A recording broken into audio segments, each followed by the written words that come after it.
A good morning. Welcome back to another episode of Ask Me Anything.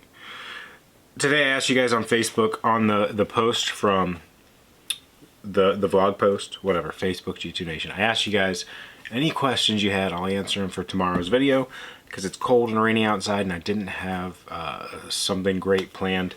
We did a long stream today. As you can see here, we got a lot of boxes packed. So without further ado, first question, Damian Puckett. Out of all the yo-yos you've made, which model has had the lowest glitch rate and which one has had the highest? And I thought about this, I saw this one earlier and I'm like, I cannot remember. But then I remembered the yo-yo with the highest glitch rate. The Pelican, original Pelican. So the one with one, this one. Right here with the solo ring on the rim. So that's the original Pelican right here. And then we did the 2019 version. Different blast. You can see it's shinier, but it has two rings on the rim. The original, this baby, I think was a net loss. The amount of trash grades we had with this and the amount of glitches was crazy. I don't even think we got to 50% passing. And I would spend hours testing the halves on these Pelicans. And it wasn't just anodizing, the raw ones came through and they were the same way. It had to be like a perfect match to get an A grade. And then some of them didn't even have a perfect match. So yes, by far, Pelican, original, worst glitch rate by far. The Reaper prototyping process took us forever. But that production run was rough. 19, smooth, good. Glad we got everything worked out on the redesign onto the 2019 version. But yes, second part of that question is, what was the smoothest drop or the least amount of glitches? And I think that might have been the Albatross because we weren't testing it as hard in 2012 for smoothness. It was mostly Ano that was giving it the glitch. And I don't know how many of those actually were glitches for Vibe, because if it was minor, back in 2012 Vibe was kind of a different story than where it is now. And while we had tighter quality control back then as well, I don't think we pulled as many. I really got a lot more stringent in the last few years, I'd say 2015, 2016, as far as just wiping out any of the glitches that I didn't think were good enough, throwing those to the trash grade. But I think maybe the Albatross had the least amount of glitches. Upman U asks, can we get a Hawk 2.0? No, we're not getting a Hawk 2.0. Might we get a Hawk 2021, a Hawk 2022? Maybe. Let me revisit some designs, some new designs that I want to do first, and we'll see if something fills that void for you where the Hawk is. Justin has a big subset of questions here that we're going to go over. How do you know when a yo-yo design is ready to be prototyped? Whenever it meets the idea that I was thinking about, you know, the weight, the specs, the overall look of it, then it's good to go. We're good to go prototyping because I want the yo-yo to come back smooth, it machines smoothly, and then I want to be able to go straight into production run. So try to get everything I want on paper and then play it. Usually if I have to tweak it again, we'll prototype it again. Presumably a design can be tweaked forever, but how do you decide when a proto is ready for production? If there's nothing glaring on the design that I really don't like, I'll move it into production. Because a lot of things you're going to tweak, it's going to affect one part of the play, but it's going to affect something else as well. So once you're happy with it and it does what that yo-yo's intended to play like, because all yo-yos are intended to play differently, it's ready to go.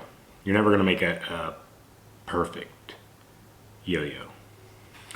How long does the entire process take between having an idea for a yo-yo and the finished product? Years. still years, even after the company's up, smooth and running. I've got ideas that I haven't moved on yet.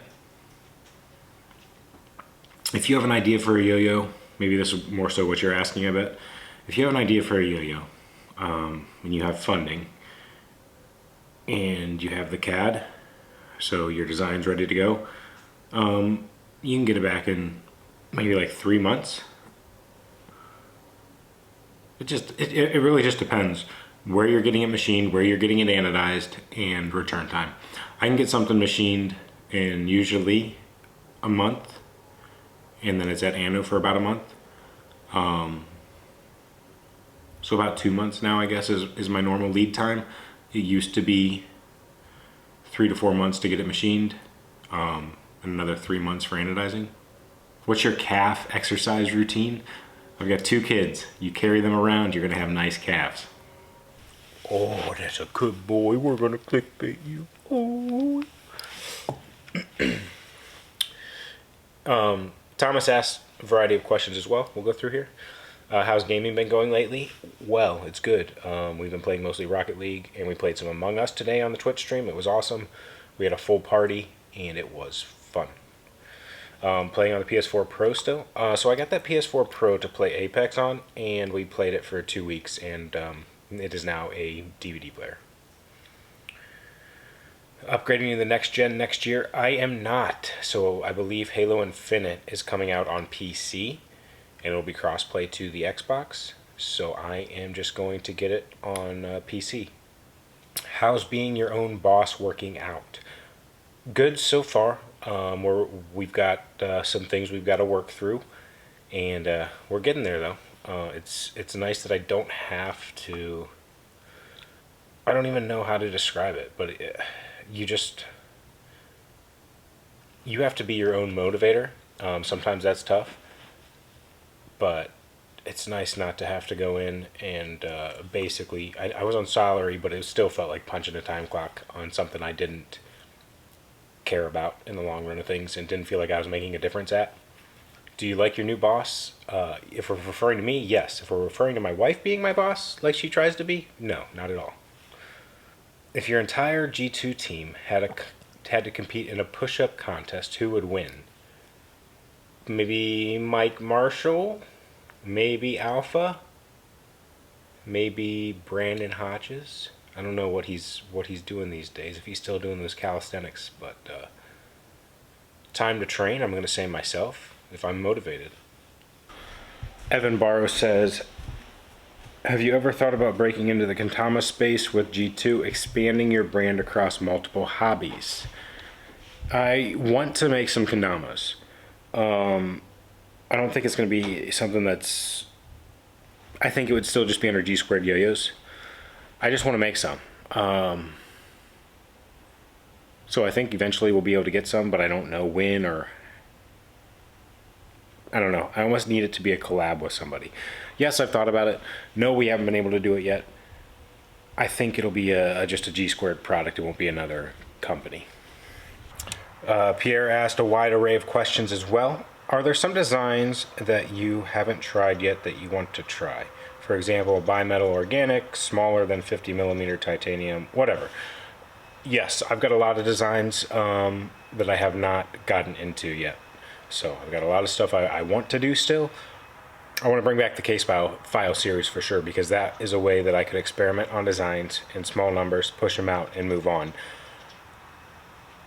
I don't want to cloud the regular lineup though. I like those to be polished, good players that the majority of people will enjoy. So if you get one, you're going to like it. Whereas the case file series, where I can experiment on some more niche ideas, that's where I want those to be. So I would like to start getting more case files done again. Which non-G2 yo-yos do you enjoy playing and inspire you? What have I played that was non-G2 in a long time? I haven't played any. I mean, once you get to this point, I used to a lot earlier, but once you get to this point, you'll try it if you're at a contest or your friend has it, but that's about it. I have so many ideas of my own that I don't need somebody else's current yo-yo to inspire me, or push me in a direction, I guess.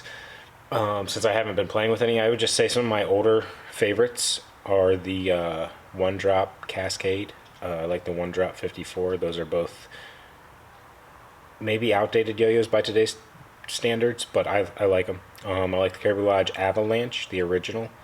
I like the Sasquatch, and those are the ones that stick out to me. Yeah, I have a whole case of other yo-yos, but those are the ones that I can remember that I liked a lot. But none of the recent stuff I've really tried the way I used to years ago. Any plans to do ano yourself to reduce your costs? I have plans to do titanium. I don't have plans to do aluminum. I don't think that would reduce my cost necessarily, because I'd probably charge the same as my current anodizer, but it would be a time sink for me. So there's kind of I'm not sure if it's worth it to me. If he can't figure out the swirl, I might have to. But I'm going to keep pushing him to try the swirl. He hasn't put more time into it yet. He has an issue with his rack and wanting to go to the welder to get it done. He's worried about COVID. I kind of can agree with that, but I also think it's a little bit of a reason not to try it for him. So no on the aluminum anodizing unless I have to do the swirls. Thanks for being awesome and bringing awesome products to us. You're welcome. Thanks for supporting G2. Thanks for letting us create awesome products and continuing to support us so we can continue to make those new ideas I have. So yes. Thanks for tuning into the AMA today, guys. See you back here Monday morning, bright and early, same place, same time. Hope you have a wonderful, wonderful weekend. If you're watching this on Friday when it's live, I'm trying to get Stephanie to let me do a night stream, so hopefully a lot of you guys can tune in on twitch.tv/G2_Jake. Maybe, maybe not. I don't know.